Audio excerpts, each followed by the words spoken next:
বর্ষা সবে পা রেখেছে সমতলে, ভ্যাপসা গরমে নাজেহাল। ভাবছো এই বর্ষায় কটা দিন কোথাও ঘুরে আসবে? বেশ তো, বেরিয়ে পড়ো। কিন্তু যাবে কোথায়? আগে থেকে প্ল্যান নেই, আচমকাই মনে হলো বর্ষার পাহাড় ডাকছে। দার্জিলিং সিকিম তো বহুবার ঘোরা, তাহলে আজ নিয়ে এসেছি দারুণ একটা ট্যুর প্ল্যান। এবারের বর্ষায় চলো অমরকণ্টক। একদিকে বৈদিক ভারতের ইতিহাস, অন্যদিকে হিন্দু লোকগাথা, দুয়ের এক আশ্চর্য মেলবন্ধন অমরকণ্টক। এ শহর তো শুধু শিবতীর্থ নয়, একই সঙ্গে মা নর্মদার বাপের বাড়ি। আবার ভূগোলের পরিভাষায় নর্মদা, সোন আর জহিলা একই সঙ্গে 3 নদীর উৎসস্থল। তাই ভ্রমণপ্রিয় বাঙালির কাছে অমরকণ্টক মানেই এক অন্য অভিজ্ঞতা। আজ তোমাদের জন্য হাতে গরম যে ট্যুর প্ল্যানটা নিয়ে এসেছি, সেটা 4 রাত 5 দিনের। তাহলে চলো গোড়া থেকেই শুরু করি।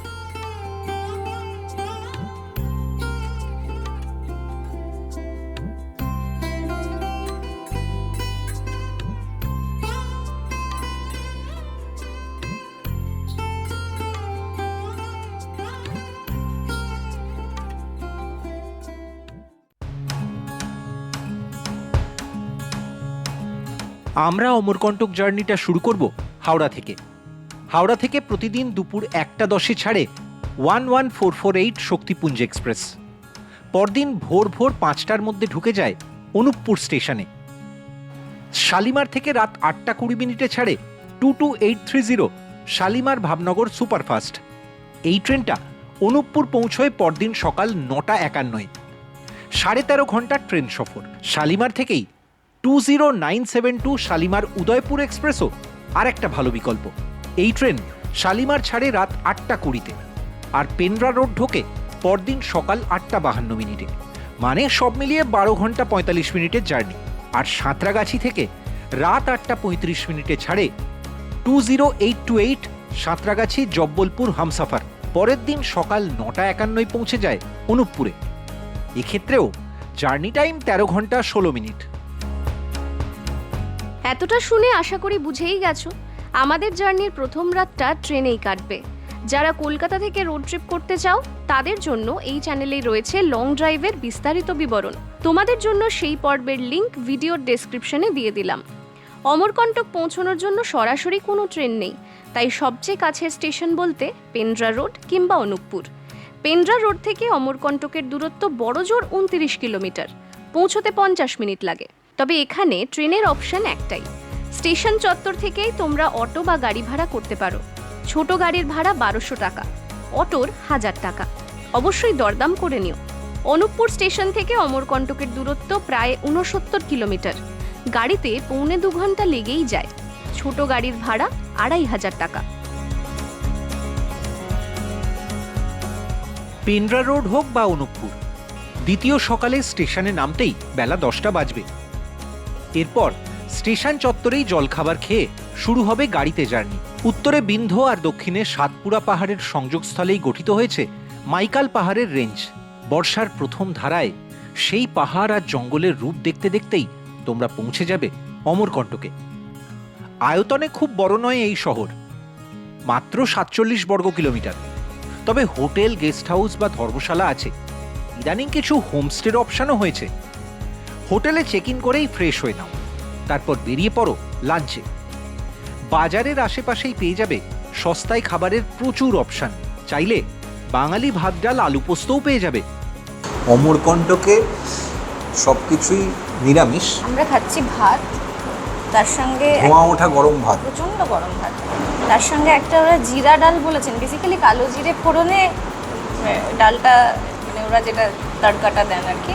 2টো রোস্টেড পাঁপড় নিয়েছি, আর আলু পোস্ত, আর পেঁয়াজ, লেবু আর আচার।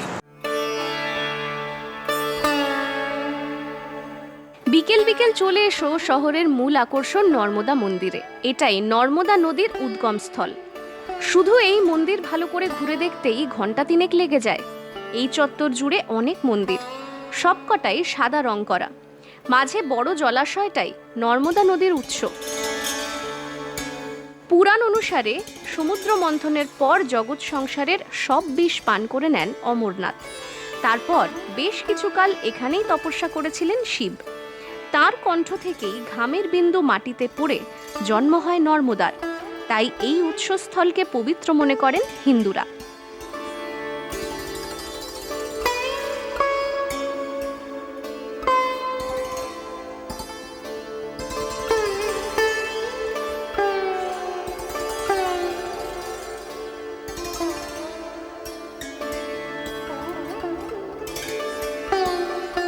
যে কোনো শহরেই কিন্তু বেশ কিছু জায়গা এরকম থাকে যেগুলো সন্ধেবেলা দেখাই বেশি ভালো, মানে বেড়াতে এসে। সন্ধেটা যেদিন পৌঁছচ্ছ সেদিনই যদি এই চত্বরটায় কাটাতে পারো, মনে একটা শান্তি নিয়ে অমরকণ্টকে ঘোরাটা শুরু করতে পারবে।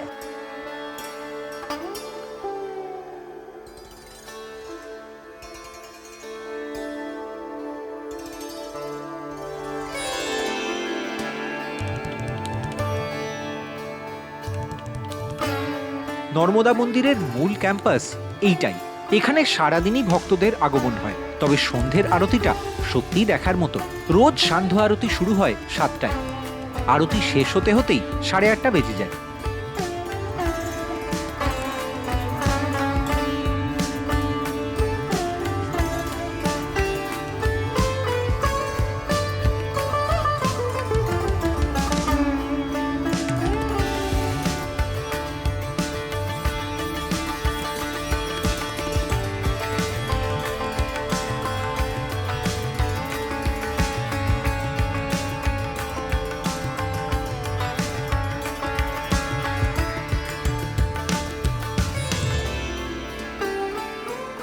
ঠিক যেমন বেনারসের সন্ধ্যাবেলা দশাশ্বমেধ ঘাট খুব গুরুত্বপূর্ণ, হরিদ্বারের ক্ষেত্রে হর কি পৌড়ি খুব গুরুত্বপূর্ণ।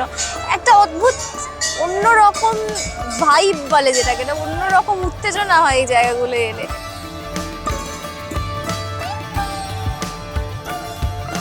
আরতি দেখে ফেরার পথেই তোমরা চাইলে ডিনার সেরে নিতে পারো। ছোট শহর হলেও খাবারের দোকানপাট রাত 10টা পর্যন্ত দিব্যি খোলা থাকে। এরপর হোটেলে ফিরেই শেষ হবে তোমাদের অমরকণ্টক ভ্রমণের দ্বিতীয় রাত।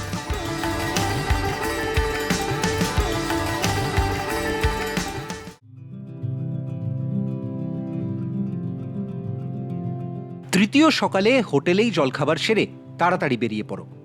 আজ সারাদিন প্রচুর ছোটাছুটি, তাই গাড়ি নিতে ভুলো না।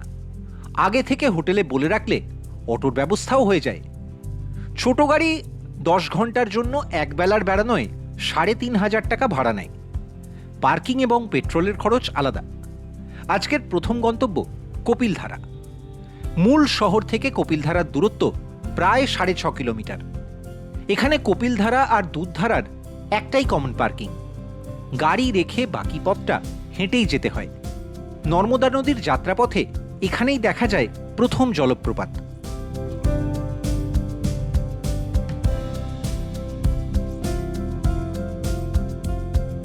কপিলধারা দেখার আগেই যেটা চোখে পড়লো যে জায়গাটা, সেটা হচ্ছে কপিল মুনির আশ্রম। এখন তো খুব সুন্দর করে এরকম ছোট ছোট ছোট ছোট বাড়ি, মানে কটেজ মতো করা আছে। যখন এখানে 12 বছর কপিল মুনি সাধনা করেছিলেন, তখন কিন্তু জঙ্গলের মধ্যে, আর ঢুকেই সেজন্য একটা বাঘের মূর্তিও এখানে করা আছে। এদিকে দুর্গা মায়ের মন্দির, এদিকে কপিল মুনির একটা এটা তো স্ট্যাচু বা যাই একটা করা আছে আর কি, যেটা মানেন এখানে সবাই। মজার বিষয় হচ্ছে কপিল মুনির আশ্রম আমাদের ওখানে গঙ্গাসাগরেও আছে। গোটা ভারতের বিভিন্ন প্রান্তে ঘুরে ঘুরে একসময় তিনি সাধনা করেছেন, এবং তার মধ্যে 12 বছর তার কেটেছিল এই জঙ্গলের মধ্যে।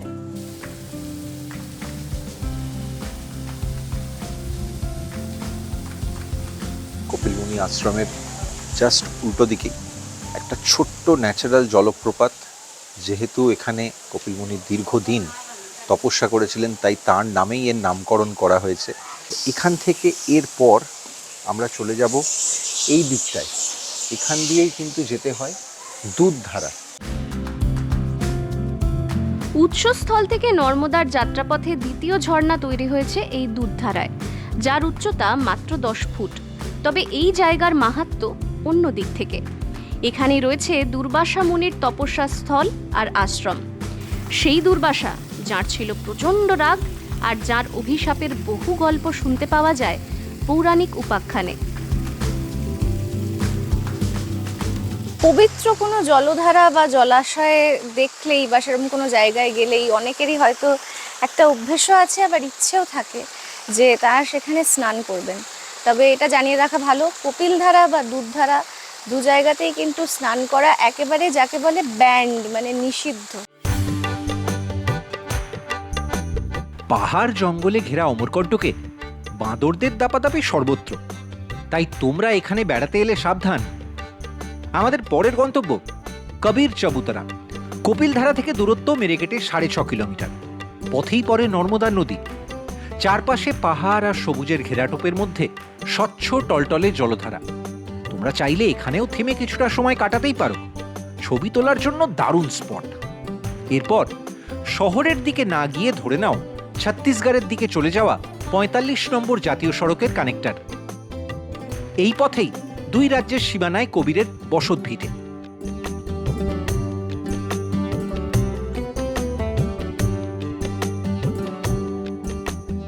চাদারিয়া ঝিনি রে ঝিনি, জীবন মৃত্যুর যে চক্র তা নিয়ে কবিরের অসাধারণ লাইন, যা আমাদের কাছে ছোটবেলায় ফেমাস হয়ে গিয়েছিল বা বলতে পারো অবিস্মরণীয় হয়ে গিয়েছিল অনুপ জালোটার কণ্ঠে সেই ভজন শুনে।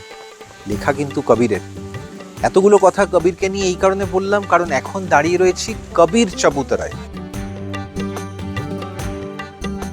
কবির চবুতরা ঘুরে শহরে ফিরেই লাঞ্চ সেরে নাও। বাজারের কাছাকাছি সস্তায় খাবারের বেশ কিছু অপশন। মধ্যাহ্নভোজ সেরে আবার উঠে পড়ো গাড়িতে। পৌঁছে যাও নর্মদা উদ্গমস্থল থেকে অল্প দূরের কালাচুরি মন্দিরে। এখানে ঢুকতে টিকিট লাগে। একই ক্যাম্পাসের ভেতরেই রয়েছে বেশ কিছু মন্দির। এখন আমি যেটার সামনে দাঁড়িয়ে আছি এটা হচ্ছে পাতালেশ্বর মন্দির। এই পুরো কালাচুরির যে একই জায়গায় এতগুলো মন্দির থাকবে, এটা তৈরি করেছিলেন কালাচুরি বংশের রাজা কর্ণদেব 1041 থেকে 1072 সাল পর্যন্ত। মানে 31 বছর লেগেছিল ধীরে ধীরে এই পুরো জিনিসটাকে একটা এই ধরনের রূপ দিতে। কিন্তু এইখানটা, এই জায়গাটার একটা অদ্ভুত মাহাত্ম্য আছে, মিথ বলতে পারো বা বিশ্বাস বলতে পারো। এই পাতালেশ্বর মন্দিরে যে শিবলিঙ্গ রয়েছে সেটা নাকি আসলে স্থাপনা হয়েছিল আদি শঙ্করাচার্যর হাত ধরে। আর এখানে কিন্তু বাকি যে মন্দিরগুলো সেগুলোতে পুজো হয় না। মেন মন্দিরটা ওইখানে, ওখানেই পুজো হয়। বাকি পুরোটা তো এখন হেরিটেজ সাইট। পরের গন্তব্য 64 যোগিনীর মন্দির। এই মন্দির আদতে তন্ত্র সাধনার এক শক্তিপীঠ, তাই এর নির্মাণেও রয়েছে চমক। 1991 সালে এই মন্দির তৈরির কাজ শুরু হয়, কিন্তু নির্মাণ আজও শেষ হয়নি। কাজ শেষ হতে হতেই সম্ভবত আরও 7-8 বছর লাগবে। কেন এত ধীরগতি? তার পেছনেও আছে এক আশ্চর্য কারণ। এখানে কাজ হয় শুধুমাত্র গুরুপুষ্য নক্ষত্রে। হিন্দু জ্যোতিষ অনুসারে পূর্ণিমা থেকে প্রতি 8 দিনে একবার প্রবেশ ঘটে এই নক্ষত্রের, আর একমাত্র সেদিনই এই মন্দির তৈরির কাজ হয়। শ্রীযন্ত্র মন্দির ঘুরে নাও সোনমুড়ার পথ।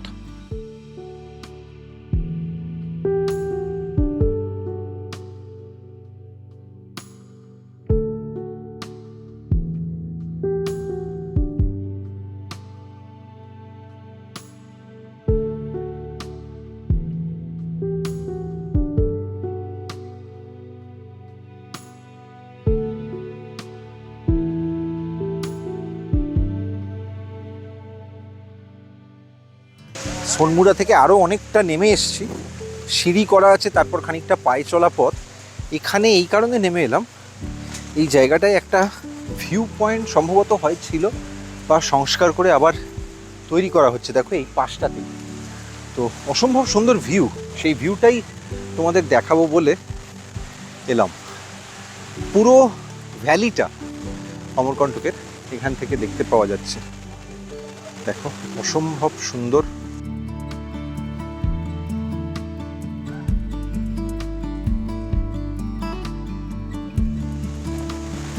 খুব চমৎকার। সোনমুড়া দেখে শহরে ফিরে আসার দুটো পথ। একটা রাস্তা ভৃগু কমণ্ডলু হয়ে, তবে বর্ষায় ঘোরার জন্য জায়গাটা একটু দুর্গম। সঙ্গে বয়স্ক সদস্যরা থাকলে এড়িয়ে যেতে পারো।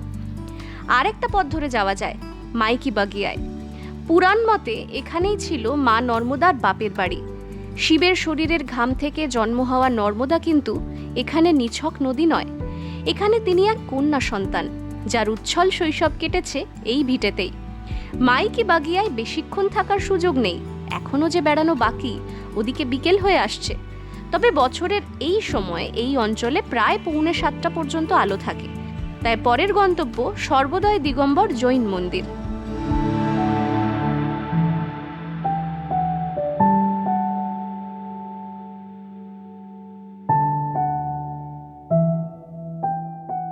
বারবার খাজুরাহোর কথা মনে পড়ে যাচ্ছে, তার কারণ হচ্ছে ঠিক 1 বছর আগে এই সময়ে, এই মে মাসেই আমরা খাজুরাহো গিয়েছিলাম।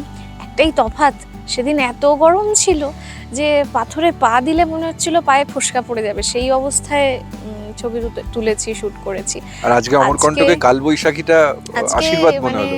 সকালে যখন 43 ডিগ্রিতে শুট করেছি তখনও কোনো ধারণা ছিল না যে দুপুরের পর এরকম একটা সারপ্রাইজ প্রকৃতি দিলেন, ঈশ্বর দিলেন, জানি না। দিগম্বর মন্দির দেখা হয়ে গেলে হোটেলে ফেরার দরকার নেই, সন্ধে হওয়ার মুখেই চলে এসো পুষ্কর সরোবরে। নর্মদা মন্দির লাগোয়া এই স্পটে সানসেট যতটা মায়াবী ততটাই সুন্দর সন্ধ্যের আলোকসজ্জা। এখানে এসে তোমরা গাড়ি ছেড়ে দাও, চাইলে বেশ কিছুক্ষণ থাকতেই পারো, দেখতে দেখতে সময় কেটে যাবে।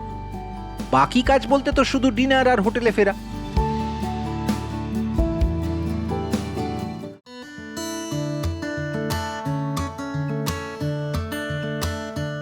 Good morning. আজ আমাদের অমরকণ্টক ট্যুরের 4 নম্বর সকাল। আজ আমরা দেখব এমন 3টে স্পট যা অমরকণ্টক বেড়াতে এসেও অনেকেই মিস করে যান, কিন্তু একটার থেকে আরেকটা স্পটের মধ্যে বেশ কিছুটা দূরত্ব, রাস্তাও পাহাড়ি, তাই অবশ্যই গাড়ি ভাড়া করে নাও সারা বেলার জন্য। আজকের প্রথম গন্তব্য দুর্গাধারা, শহরের প্রাণকেন্দ্র, মানে যেখানে বেশিরভাগ হোটেল বা গেস্ট হাউস, সেখান থেকে এর দূরত্ব 6 কিলোমিটার। মাইকেল হিলসের পাহাড়ি রাস্তা ধরে জার্নিটা মুগ্ধ করে দেওয়ার মতো। আসলে এটা একটা প্রাকৃতিক ঝর্ণা। পেন্ড্রা রোডকে কানেক্ট করা রাস্তার উপর গভীর জঙ্গলের মধ্যেই এই ঝর্ণার অবস্থান।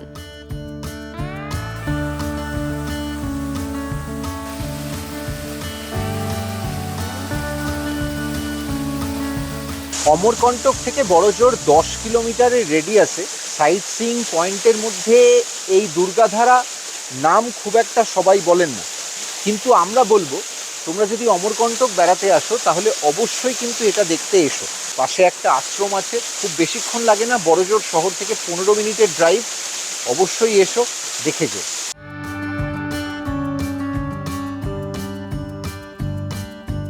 দুর্গাধারা দেখে কিছুটা পিছিয়ে এলেই জঙ্গলের পথ, বেশিরভাগ অংশেই মোবাইল নেটওয়ার্ক নেই। দিনের আলো ছাড়া এই পথে কেউই খুব একটা আসে না। আমাদের পরের গন্তব্য 3.5 কিলোমিটার দূরের অমরেশ্বর মন্দির, স্থানীয়দের কাছে খুব জাগ্রত। শিবের নামে অমরকণ্টক শহরের আশেপাশে বেশ কয়েকটা মন্দির আছে, এটায় গাড়ি অনায়াসে পৌঁছয়। তবে কোটেশ্বর মন্দির জঙ্গলের আরো গভীরে।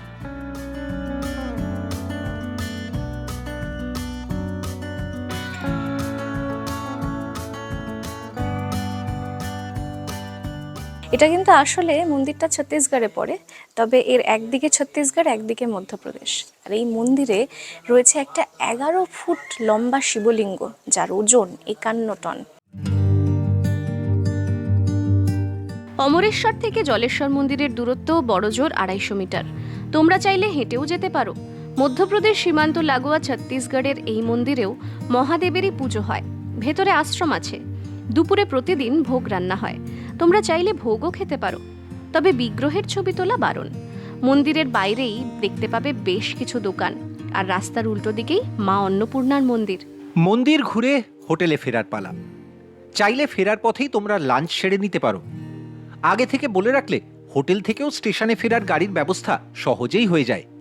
মনে রেখো, ফেরার পথেও অপশন সেই পেন্ড্রা রোড কিংবা অনুপপুর স্টেশন, তাই হাতে ঘন্টা 2 রেখে বেরোনোই বুদ্ধিমানের। আর যারা রোড ট্রিপ করবে তারা চাইলে চেক আউট করেই বেরিয়ে পড়তে পারো ফিরতি রুটে। গাড়িতে অমরকণ্টক থেকে কলকাতা 900 কিলোমিটারের কাছাকাছি পথ। NH 130 আর NH 43 ধরে এলে ননস্টপ ছুটলেও 18 ঘন্টার বেশি লেগেই যায়, তাই অম্বিকাপুরেই নাইট হল্ট নিয়ে নিতে পারো। রেলপথে পেন্ড্রা রোড হয়ে ফিরলে একটাই ট্রেন, প্রতি শনিবার রাত 7:44 ছাড়ে 20971 উদয়পুর সিটি শালিমার এক্সপ্রেস। মানে ট্যুরের 4 নম্বর রাতটা আমাদের ট্রেনেই কাটবে। 13 ঘন্টা 46 মিনিট জার্নি করে পঞ্চম দিন শালিমার নামতে নামতে সকাল 9:30 বেজে যাবে। আর অনুপপুর থেকে বিকল্প বেশি, 20971 উদয়পুর সিটি শালিমার এক্সপ্রেসও তোমরা চাইলে অনুপপুর থেকে ধরতে পারো সন্ধে 7:05। সেক্ষেত্রে শালিমার পর্যন্ত জার্নিটা বেড়ে দাঁড়ায় 14.5 ঘন্টায়। বুধবার অনুপপুর থেকে একই সময়ে সন্ধে 7:05 ছাড়ে 22829 ভুজ শালিমার এক্সপ্রেস। 14.5 ঘন্টা জার্নির পর শালিমারে ঢোকে পরদিন সকাল 9:30। আর আছে 20827 জব্বলপুর সাঁতরাগাছি হামসফর এক্সপ্রেস। অনুপপুর থেকে ছাড়ে প্রতি শুক্রবার রাত 1:45। পরদিন সাঁতরাগাছি পৌঁছয় বিকেল 3:30 নাগাদ। এবার বলো, কেমন লাগলো আজকের ট্যুর প্ল্যানটা? এতক্ষণ পর্যন্ত যখন দেখছো ভালো লেগেছে নিশ্চয়ই, তাহলে অবশ্যই একটা লাইক করো। আর যে কোনো প্রশ্ন থাকলে কমেন্টে লিখো। ইউটিউব স্ক্রল করতে করতে তুমি কি বাই চান্স এই চ্যানেলটা খুঁজে পেয়েছো? যদি আমাদের কাজ ভালো লাগে তাহলে চ্যানেলটা সাবস্ক্রাইব করতে পারো। আর অবশ্যই তোমার পরিচিত সবাইকে বলো রেকর্ডিং মোড ট্রাভেল দেখতে। একই সঙ্গে আমাদের পেজ রেকর্ডিং মোড ফলো করে নিও ইনস্টাগ্রামে আর ফেসবুকেও। দেখা হবে খুব তাড়াতাড়ি আবার একটা নতুন গল্পে।